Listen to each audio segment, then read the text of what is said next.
Perang terbuka antara Iran dan Amerika Serikat yang dibantu Israel kini memasuki babak baru. Setelah sebulan lebih saling berbalas serangan, Iran dan Amerika Serikat sepakat menurunkan tensi dengan gencatan senjata. Amerika setuju menghentikan agresi militer selama 2 minggu, begitupun dengan Iran. Tetapi kesepakatan gencatan senjata terancam semu, mengingat Israel, sekutu Amerika, tak mengendurkan serangan ke Hizbullah, faksi pendukung perlawanan Iran di Lebanon. Padahal salah satu dari 10 syarat gencatan senjata yang diajukan Teheran adalah penghentian total perang di Irak, Lebanon, dan Yaman. Lantas, mengapa Israel bersikeras tetap mengarahkan rudal ke Lebanon? Apakah ini akan mencederai gencatan senjata yang tengah dibangun? Rentetan serangan udara Israel ke Beirut memicu kebakaran besar di ibu kota Lebanon. Hanya beberapa jam setelah pengumuman gencatan senjata Amerika Serikat dan Iran. Beberapa serangan terjadi di lokasi komersial yang ramai. Israel berdalih, gencatan senjata itu tidak mencakup Lebanon, meski mediator Pakistan mengatakan sebaliknya. Media Turki, Anadolu Agency melaporkan, salah satu serangan Israel mengenai sebuah restoran di kawasan Al-Mazrah di jantung kota Beirut. Saat asap memenuhi ruangan, para pekerja dan pengunjung yang berada di restoran pun panik dan berlarian. Usai serangan, petugas darurat berjibaku mencari korban selamat. Pemadaman api juga dilakukan setelah serangan dahsyat diluncurkan Israel ke ibu kota Lebanon tersebut. Serangan Israel mayoritas menghantam area komersial dan perumahan. Salah seorang warga Beirut bilang, sebagian besar korban tewas akibat serangan Israel adalah orang-orang yang tidak bersalah.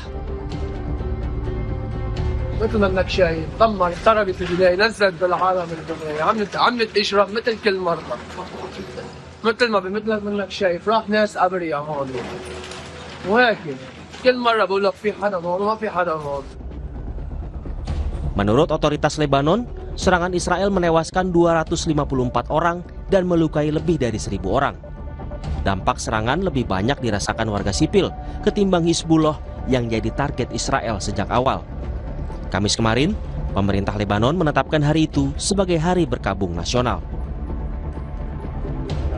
Hari Rabu kemarin, serangan yang tiba-tiba dan membabi buta. Karena biasanya serangan itu berpusat di pinggiran selatan kota Beirut atau disebut Dahiyeh. Akan tetapi kemarin serangan yang sangat disayangkan yang diluncurkan oleh IDF menargetkan banyak sekali warga sipil yang sedang beraktivitas begitu. Dentuman yang sangat keras, kemudian asap yang membumbung tinggi, Mas, sangat jelas dari tempat saya tinggal. Menurut pengamat intelijen dan keamanan Universitas Indonesia, Stanislaus Rianta, serangan Israel ke Lebanon sebagai bentuk provokasi. Israel seolah tidak rela Iran diberi kelonggaran oleh sekutunya Amerika Serikat. Sebuah kesepakatan yang belum sepakat. Jadi ada kesepakatan yang belum sepakat sehingga dilaksanakan parsial. Tetapi di dalam hal ini, di dalam situasi seperti ini, kita memang harus mengecam bahwa negara yang pertama kali melakukan serangan itu kita harus kecam. Yang kedua, negara yang melanggar kesepakatan dari perjanjian yang sudah disepakati itu juga harus kita kecam. Israel, saya melihat bahwa saya menyatakan bahwa ini provokasi. Gitu. Ketika sudah ada kesepakatan untuk berunding, kesepakatan untuk jeda, dia melakukan provokasi. Gitu. Nah, apakah ini murni Israel atau ini juga atas persetujuan Amerika? Itu kan peristiwa di balik layar yang belum kita lihat. Gitu. Jadi yang paling penting sebenarnya yang nampak saat ini adalah di Lebanon ada serangan dari Israel dan itu sebenarnya tidak layak, tidak patut ketika ada kesepakatan jeda antara Iran dengan Amerika. Israel sendiri menyatakan urusan mereka dengan Iran belum selesai. Hal ini ditegaskan Perdana Menteri Benyamin Netanyahu bahwa operasi militer terhadap Iran belum selesai meski gencatan senjata telah disepakati. Israel akan tetap menggempur Hizbullah, pergerakan perlawanan di Lebanon yang mendukung perjuangan Iran saat digempur Israel dan Amerika. ואנחנו נשיג אותם, או בהסכמה, או בחידוש הלחימה. כי אנחנו ערוכים לחזור ללחימה בכל רגע שידרש. האצבע על ההדק. איראן נכנסת למשא ומתן הזה כשהיא מוכה, כשהיא חלשה מאי פעם. היא התחייבה לפתוח את מצרי הורמוז לאחר שהיא ויתרה על כל התנאים המקדימים שהיא הציבה. היא ויתרה על ביטול הסנקציות, קבלת פיצויים, סיום סופי של המלחמה וגם הפסקת אש בלבנון. Pemerintah Lebanon jelas mengecam tindakan Israel yang menyerang negaranya, meski bertujuan untuk menyasar Hizbullah. Di tengah perundingan yang sedang dibangun Amerika Serikat dan Iran, pemerintah Lebanon juga siap menempuh langkah yang sama dengan Israel. Menteri Urusan Sosial Lebanon bilang, pemerintahnya siap bernegosiasi dengan Israel guna mengakhiri permusuhan. As I mentioned, unacceptable. It is a very grave situation. It's unexplainable, given that there's been declared in the early hours of this morning a ceasefire, regardless of what the Israelis announced that they're not going to abide by it, or they're not, including Lebanon. But I believe this is a very dangerous turning point at this stage. We want a seat at the table. In the end, it's only Lebanon that can negotiate for honest behalf. And we're ready. President, Prime Minister have both indicated that, this is, we're ready, and there's calls and efforts being made as we speak.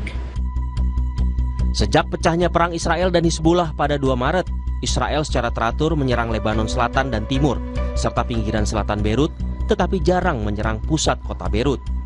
Sejak itu, lebih dari 1.500 orang tewas dan 1 juta orang mengungsi. Lalu bagaimana sikap Iran atas agresi Israel ke Lebanon di tengah gencatan senjata yang sedang diupayakan?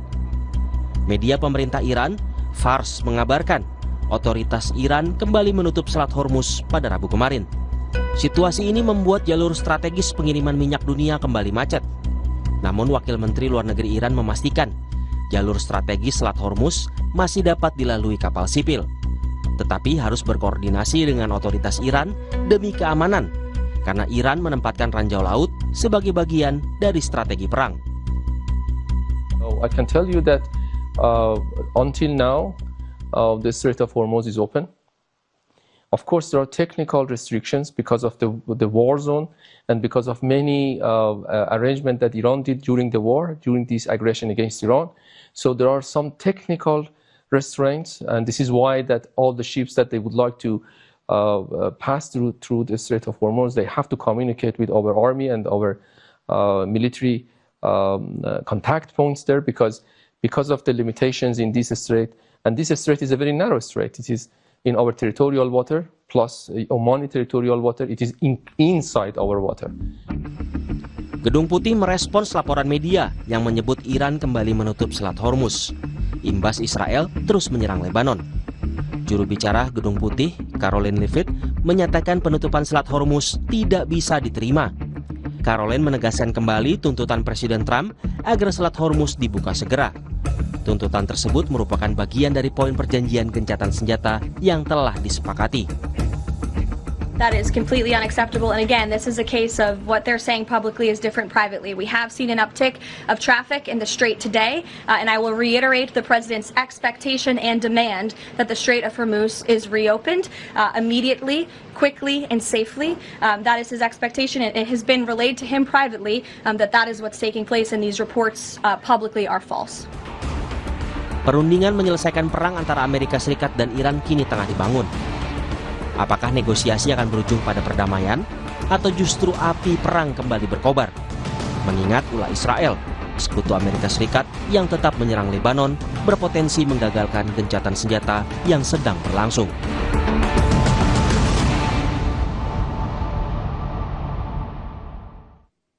Israel terus melancarkan serangan destruktif ke Lebanon di tengah rencana negosiasi Amerika Serikat-Iran. Apakah ini upaya menggagalkan negosiasi? Kita bahas usai jeda.